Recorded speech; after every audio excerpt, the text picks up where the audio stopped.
Welcome to our channel. Ullapantula Ramamurthy world teacher. I am not world teacher.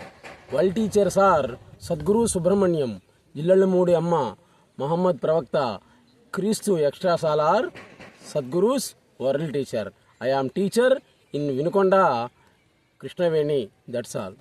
Sadhguru Subrahmanyam garu సాక్షాత్ నడిచేటువంటి దైవమే, మాట్లాడేటువంటి దైవమే అనటంలో ఎటువంటి సందేహము లేదు. ఆయన వీరబ్రహ్మేంద్ర స్వామి అనటంలో సందేహం అనేటువంటి లేదు. ఆయన చెప్పినటువంటి జ్ఞాన ప్రసూనాలు ఇప్పుడు మనం చెప్పుకుంటూ ఉన్నాం. చిన్నపిల్లవాడు ఏడుస్తూ ఉన్నాడు. ఏడుస్తూ ఉంటే తల్లి ఒక చాక్లెట్ ఇచ్చి ఏడుపు మాన్పించింది. అదేవిధంగా జీవుడు గమ్యం తెలియక, మనశ్శాంతి లేక ఏడుస్తూ ఉన్నాడు. ఎంత ధనం ఉన్నా, ఆరోగ్యం ఉన్నా, భార్యా పిల్లలు ఉన్నా కానీ మనశ్శాంతి లేక ఏడుస్తూ ఉన్నాడు. అటువంటి పరిస్థితులలో మన మహర్షులు వేదాలు, పురాణాలు, ఇతిహాసాలు అనేటువంటి చాక్లెట్లను ఇచ్చి ఏడుపు మాన్పించారు. చూడండి సద్గురువు గారు సుబ్రహ్మణ్యం గారు ఎలా చెప్పారు, మాన్పించారు. వాటిని కూడా తోసేసి ఏడుస్తూ అప్పుడు దేవుడు కనిపిస్తాడు జీవుడికి అంటాడు గురువు గారు. కాబట్టి నీవే దేవుడివి, you are that you are god అని చెప్తారు సద్గురు సుబ్రహ్మణ్యం గారు.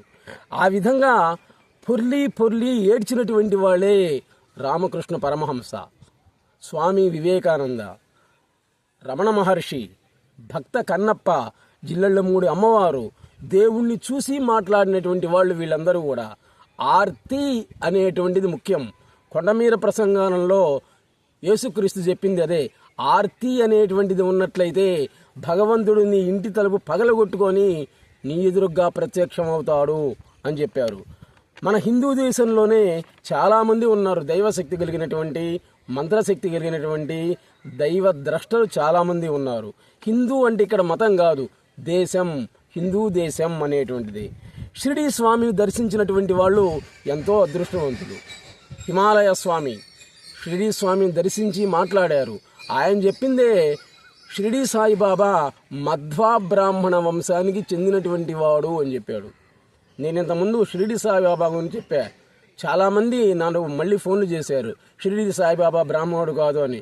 కానీ సద్గురు సుబ్రహ్మణ్యం గారు చెప్పినటువంటి ఆ గ్రంథం, నా గురువు అనే గ్రంథంలో హిమాలయ యోగి చెప్పారు. ఆయన చూసి మాట్లాడినటువంటి వాడనమాట ఆయన చెప్పింది. కాబట్టి ఏ జరిగినా కానీ, ఎలా జరిగినా కానీ జరిగేదంతా కూడా ధ్యానమే, మరుపే మరణం, ధ్యాసే ధ్యానం అని చెప్తారు. కళ, మెలకువ, ఈ రెండూ కూడా దేవుడి కళలో ఉండేటువంటి భాగాలే.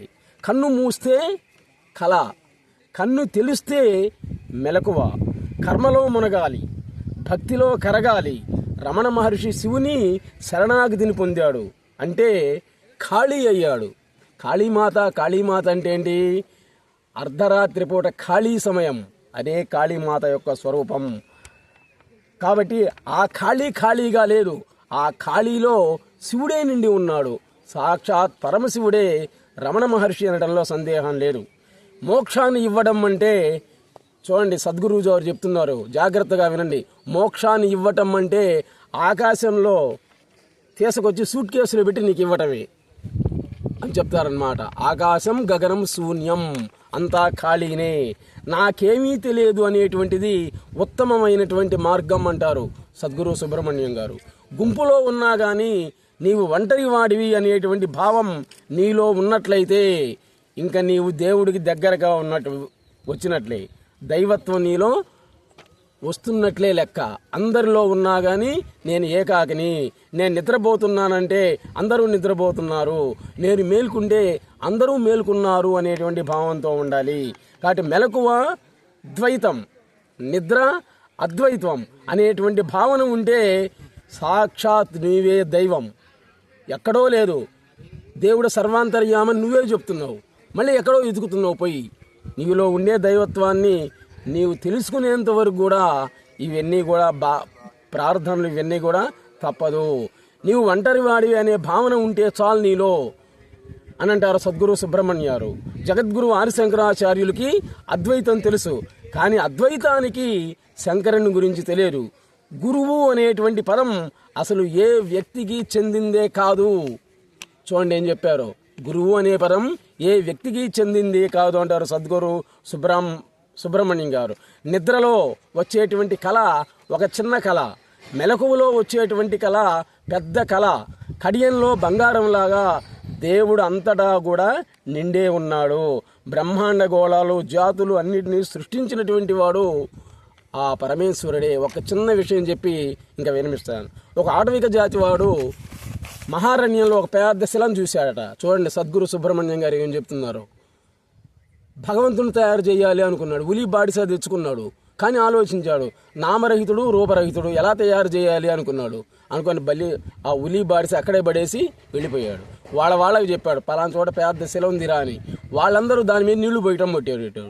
నీళ్లు పొయ్యంగా ఏమైంది, చివరికి ఆ పెద్ద శిల కాస్త ఆ గతుకులన్నీ కూడా పోయి నున్నంగా తయారైంది.